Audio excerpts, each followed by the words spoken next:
Happy Valentine's Day. Happy Valentine's Day. दुनिया के सबसे बड़े फेस्टिवल्स में से एक। इस एक ही दिन में चॉकलेट्स, फ्लावर्स और कार्ड्स की वजह से पूरी दुनिया में बिलियंस ऑफ डॉलर्स का बिजनेस होता है। क्लॉडियस, ये बादशाह बाकी सारे बादशाहों से बहुत ही डिफरेंट था, क्योंकि क्लॉडियस सिर्फ अपने बाप की वजह से नहीं, बल्कि एक आम से सोल्जर से रोमन एम्पायर के तख्त तक पहुंचा था। और बादशाह बनने से पहले ये रोम का सबसे बड़ा रेसलर था। तो अब जैसे ही क्लॉडियस दुनिया का सबसे बड़ा बादशाह बना, उसने अपनी फौज को यूज करके अपने खिलाफ हर बगावत को क्रश करना शुरू कर दिया। लेकिन इतनी बड़ी फौज के बाद भी एम्परर क्लॉडियस ने यह नोट किया कि उसकी फौज उस जज्बे से लड़ ही नहीं रही जिस तरह वो चाहता है। और जब क्लॉडियस ने पूछा कि ऐसा क्यों है, तो उसे बताया गया कि हमारी army, the great Roman army में ज्यादा सोल्जर्स बहुत ही यंग है, और जैसे ही इन यंग लड़कों की शादी होती है, उसके बाद इनमें लड़ने का जज्बा बिल्कुल खत्म हो जाता है। ये सुनकर क्लॉडियस ने कहा कि अच्छा, तो ये बात है। जिसके बाद आज क्रिश्चियंस की कहानियों में कहा जाता है कि क्लॉडियस ने एक बहुत ही अजीब ऑर्डर दिया कि आज के बाद पूरी रोमन एम्पायर में कोई भी यंग सोल्जर शादी नहीं करेगा। शादियों पर बैन लगाने से रोमन आर्मी की स्पीड तो बढ़ गई, लेकिन यहाँ की आवाम अपने बादशाह से नफरत करने लगी, क्योंकि शादियों को बैन करने के बाद रोमन एम्पायर में बेहयाई और रेप के केसेस बहुत ही ज्यादा बढ़ गए। और जैसे ही बेहयाई अपनी पीक तक पहुंची, ये एग्जैक्ट वही टाइम था कि जब एक आम क्रिश्चियन प्रीस्ट सेंट वैलेंटाइन ने यह फैसला किया कि अब बादशाह के इस रूल को और बर्दाश्त नहीं किया जा सकता। अब इससे आगे हिस्ट्री में तो कहीं नहीं लिखा, लेकिन क्रिश्चियन कहानियों में कहा जाता है कि सेंट वैलेंटाइन अपनी जान की परवाह किए बगैर रोमन बादशाह से छुप छुप कर यंग लोगों की शादियां कराने लगा। जब लोगों को इसका पता चला, तो वो दूर दूर से सेंट वैलेंटाइन के पास आने लगे, और इस तरह सेंट वैलेंटाइन ने अकेले रोमन एम्पायर में बेहयाई के खिलाफ एक बहुत बड़ी कैंपेन शुरू की। लेकिन आहिस्ता आहिस्ता इतने लोगों की शादियां हुई कि ये खबर किसी तरह रोमन एम्पायर के बादशाह क्लॉडियस तक पहुंची, जो इस वॉरियर बादशाह के खिलाफ एक बहुत बड़ी बगावत थी। तो आखिर एम्परर क्लॉडियस ने हुक्म दिया कि ये वैलेंटाइन जो भी है, इसको ढूंढकर इसका सर काट दिया जाए। जिसके बाद रोमन फौज हर तरफ फैल गई और फाइनली सेंट वैलेंटाइन को पकड़कर उसे जेल में डाल दिया। जब वैलेंटाइन के फॉलोअर्स को इस बात का पता चला, तो उन्हें बहुत दुख हुआ, लेकिन फिर भी क्लॉडियस जैसे एम्परर के सामने वो कुछ भी नहीं कर सकते थे। तो यहाँ पर उन्होंने एक ऐसा रिवाज शुरू किया जो आज तक दुनिया में कायम है। जितने दिन सेंट वैलेंटाइन जेल में थे, हर दिन वो कपल्स जिनकी उन्होंने शादी कराई थी, आकर वैलेंटाइन के जेल के सामने फ्लावर्स रखने लगे। काफी अरसे तक जेल में रहने के बाद अब फाइनली सेंट वैलेंटाइन का आखिरी दिन आ चुका था, 14 फरवरी।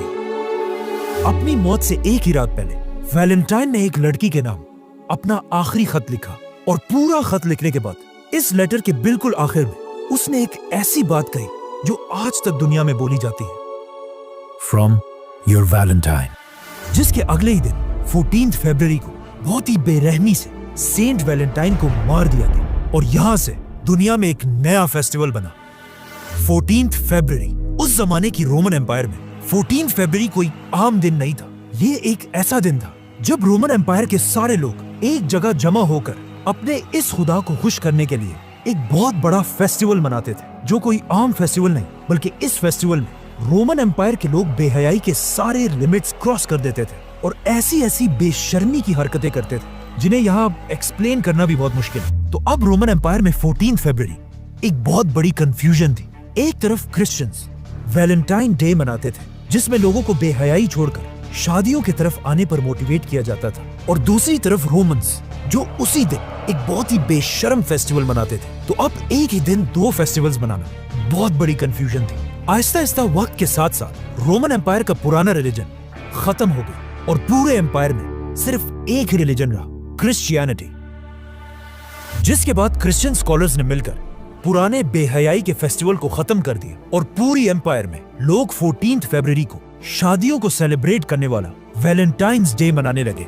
आने वाले 1000 साल तक वैलेंटाइन बस एक छोटा सा फेस्टिवल था जिसे सिर्फ यूरोप के ही कुछ लोग जानते थे, लेकिन 1000 साल के बाद लंदन के एक आदमी ने वैलेंटाइन डे को पूरी दुनिया में मशहूर कर दिया, और इस आदमी का नाम था William Shakespeare. William Shakespeare, one of the greatest authors of all time. जिसे आज दुनिया का सबसे बड़ा राइटर और आर्टिस्ट माना जाता है। जब शेक्सपियर वैलेंटाइन डे को अपनी स्टोरीज में यूज करने लगा, इसके बाद पूरी दुनिया इस दिन के बारे में जानने लगी।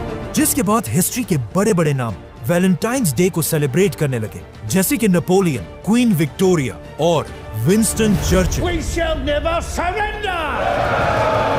लेकिन फिर भी वैलेंटाइंस डे को अपना असल फेम शेक्सपियर के नॉवल से नहीं, बल्कि दुनिया की सबसे बड़ी जंगों वर्ल्ड वॉर से मिला, जिसमें करोड़ों लोग अपने फैमिलीज को छोड़कर जंग की तरफ जाने लगे, जो एक बहुत ही मुश्किल काम था, क्योंकि लाखों बाप अपने बच्चों से, हस्बैंड्स अपनी वाइफ से और बेटे अपनी माओ से जुदा हो गए। अब लोगों के इन सारे इमोशंस को अमेरिका का एक छोटा सा बिजनेसमैन बहुत गौर से देख रहा था, जिसकी एक छोटी सी प्रिंटिंग की दुकान थी, हॉलमार्क कार्ड। और इसी दुकान से उसने दोबारा वैलेंटाइन डे के कॉन्सेप्ट को जिंदा करना शुरू किया और वैलेंटाइंस डे के लाखों कार्ड्स प्रिंट करके उन्हें अमेरिका के हर घर तक पहुंचाया।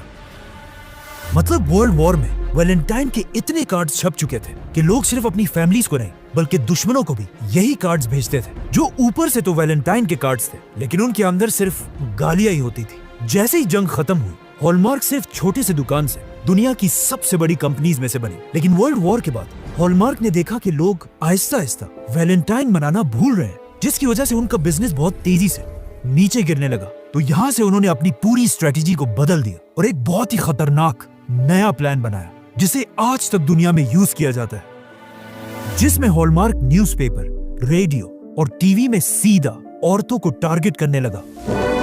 Mary, what's the matter? और उन्हें ऐसा फील कराने लगा कि अगर किसी औरत को It's the little things, John. Valentine's पर गिफ्ट ना मिले, उसकी कोई औकात ही नहीं। You forgot to get me a Hallmark Valentine card. And it worked. And only a Hallmark card. लोग एक बार फिर पहले से भी ज्यादा वैलेंटाइंस को सेलिब्रेट करने लगे और हॉलमार्क दोबारा पैसा बनाने लगा।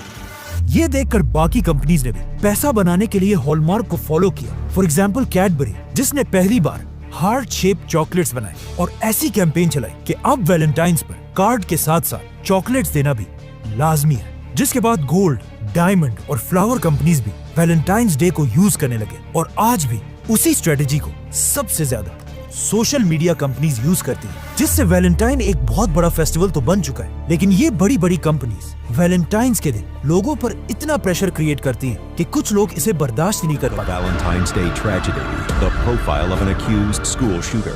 इसीलिए वैलेंटाइंस का दिन दुनिया में डिप्रेशन में भी सबसे आगे है। When gunfire broke out on Valentine's Day. और दुनिया भर में बहुत सारे लोग इसी दिन के डिप्रेशन की वजह से खुद ही अपनी जान ले लेते हैं। आज वैलेंटाइंस डे को पूरी दुनिया मनाती है, लेकिन कुछ कल्चर्स इसे बुरा भी समझते हैं, जैसे कि मुसलमान, कुछ हिंदू और even Christians. I'm Pastor Robert. Jesus hates Valentine's Day. क्योंकि आज रिलीजियस लोगों का ये मानना है कि इन बड़ी बड़ी कंपनीज ने सेंट वैलेंटाइन के असली मिशन को भुलाकर सिर्फ अपने प्रॉफिट के लिए इसे दोबारा रोमन एम्पायर का वही बेहयाई वाला फेस्टिवल बना दिया। और लोग बिल्कुल भूल चुके हैं कि इस दिन का असल मकसद लोगों को बेहयाई से निकालकर शादियों की तरफ लाना था। इन शॉर्ट, अगर आज कोई वैलेंटाइन मना रहा है